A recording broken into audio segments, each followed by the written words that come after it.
উনি আমি ওনাকে বলেছি যে গত ৪ মে আমার ছেলে রাহুল কিশোর ভোরের দিকে ফাঁসিতে আত্মহত্যা করেছে এবং মুখ্যমন্ত্রীর সঙ্গে আমি খোলাখুলি কি কারণে করেছে, কি হয়েছিল, দুপুরবেলা গন্ডগোল হয়েছিল, রাতের বেলা আবার গন্ডগোল হয়েছে, গালিগালাজ করেছে, মারধর করেছে, সমস্ত কিছু আমি মুখ্যমন্ত্রীর সঙ্গে শেয়ার করেছি।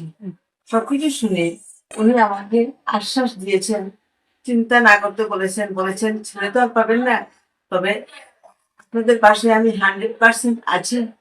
আমি সবসময় থাকবো এবং অপরাধীদের যথাযথ ব্যবস্থা আমি করবো, কঠোর শাস্তির ব্যবস্থা আমি করবো। অপরাধীরা যেন ছাড়া না পায় সেইটা আমি দেখবো। মুখ্যমন্ত্রীর কাছ থেকে আমরা 100% আশা নিয়ে এসেছি। উনি আমাদের পাশে আছেন, উনি আমাদের পাশে থাকবেন, সেই বিশ্বাস ওনার প্রতি আমাদের আছে। সেই আশাই এখন আমরা ওই আশাতেই আমরা বুক বেঁধে আছি।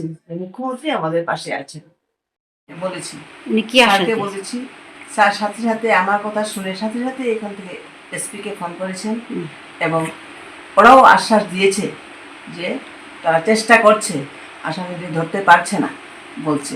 তখন মুখ্যমন্ত্রী আমাকে বলেছেন আপনি নিশ্চিন্ত থাকুন, আমি যথাযথ ব্যবস্থা নিচ্ছি এবং অ্যারেস্ট হবেই, উপযুক্ত শাস্তি, কঠোর শাস্তি তাদেরকে দেওয়া হবে। সেই আশ্বাস মুখ্যমন্ত্রী আমাকে দিয়েছেন। ঠিক আছে।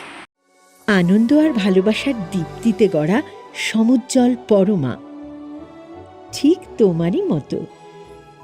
শ্যাম সুন্দর কোম্পানি জুয়েলার্স, আগরতলা, উদয়পুর, ধর্মনগর, কলকাতা।